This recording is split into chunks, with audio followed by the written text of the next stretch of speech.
We've just wrapped up plenary, and as the symposium draws to a close, we are now at that moment where the Permanent Secretary of the Ministry of National Security, she'll present her closing remarks, and with that I welcome Ms. Dianne McIntosh.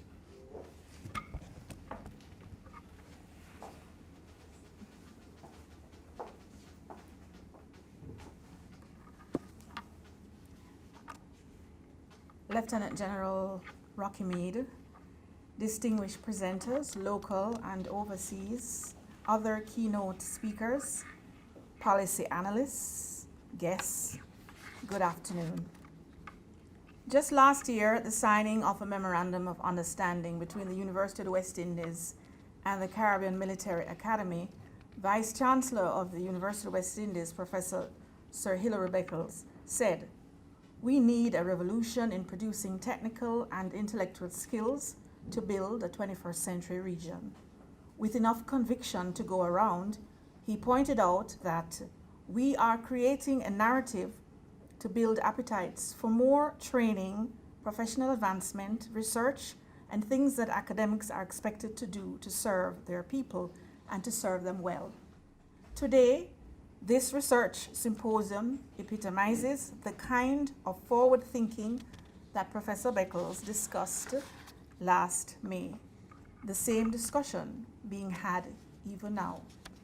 Today, I am proud to say that because of that mission and vision as a people, and more importantly, as a ministry with responsibility for national security, we are not far from creating more resilient policies for national development, which has been the focal point of discussion throughout the past 2 days. As many of you would have observed, the Ministry of National Security is not hesitant when it comes to seizing opportunities for partnership, especially when seeking to bring a greater level of strategic thinking into our security architecture. On that note, we laud the Jamaica Defense Force for hosting its inaugural Resilient Policies for National Development Respond Symposium, and we commend such an apt use of virtual plenary. With a customized virtual platform to host the event, we are seeing the ministry's transformational agenda to use more technology come to life. This embodiment of a mechanized response to issues of national security adds greater value to ongoing discussions on policies and matters of national interest, as it is the first of its kind, consistent with the ministry's thrust to employ and foster the use of greater technology alongside more agile and innovative thinking. This will undoubtedly enable our sector to respond strategically and effectively to emerging threats to national security in our quest to reduce major crimes while safeguarding economic security. I wish to extend commendations to the leadership of the JDF and the Caribbean Military Academy for conceptualizing this very relevant and opportune forum to discuss resilience in health, security, and the economy. Amidst the impact of the COVID-19 pandemic, the capacity of our country to respond has been and continues to be tested in unprecedented ways. At this time, I'd like to use this opportunity to extol our frontline workers who grapple with COVID-19 head-on. I also want to acknowledge and commend teammates from the Passport, Immigration and Citizenship Agency, PICA, for their transformative initiatives, which have also seen increased use in modern technology. This has enabled Jamaica to become more equipped to manage our borders, particularly during the fight against COVID-19. We anticipate continued efforts that will yield even more evolutionary successes. Nevertheless, as we come to close this year's symposium, we can safely say that the military has demonstrated through the capacity of the CMA to provoke thought among young minds while working in tandem with a wide cross-section of stakeholders who contribute to the achievement of the national outcomes. The last 4 financial years have been and seen a doubling of the capital budget expenditure allotted to our ministry. 1% of Jamaica's GDP was allocated to national security in the fiscal year 2019-20.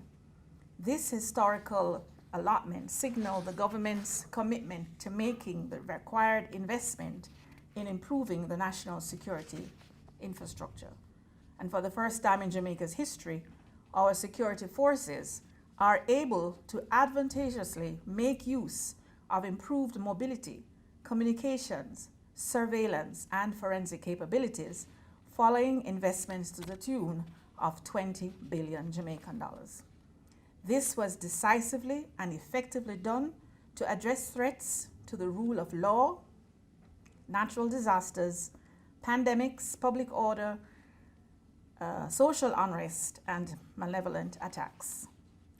During his address yesterday, Minister Chang pointed out that amid heightened demands in our security forces, the need to re-equip our armed forces will undoubtedly bolster their capacity to respond to citizens more effectively.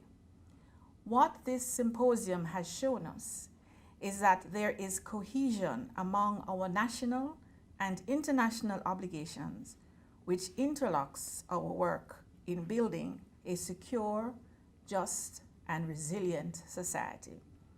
The conversations at this symposium have been critical to strategic security and development frameworks, which are consistent with the goals of the United Nations 2030 Agenda for Sustainable Development and Plan Secure Jamaica in alignment with Vision 2030. Undoubtedly, for the past 2 days, we have been earmarked with pungent presentations from subject matter experts, industry leaders, and robust intellectual discourse among senior policy officials in the relevant sectors. The ministry now looks forward to the product from that meeting of the minds and the inevitable impact that will be made in the short and medium to long-term implementation periods. However, amidst the challenges we may face, I encourage all team members, partners, management and staff to continue innovating in order to streamline operations, maximize resources, and provide superior service delivery to the citizens of Jamaica and other stakeholders. It would be remiss of me to end without acknowledging the efforts of the planning committees who worked tirelessly to endure the full execution of this event.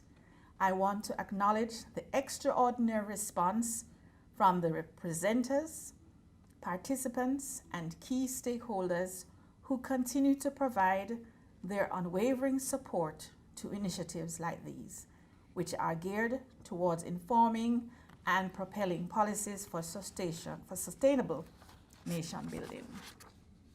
A huge part of this symposium's success is owed to the support of our lead sponsors, Digicel Jamaica and Sagicor Jamaica Limited.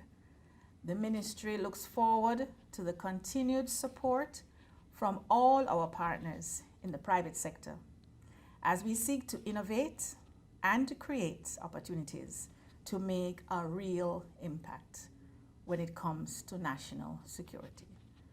Without a doubt, you have truly responded to our call. Thank you. We now stand for the national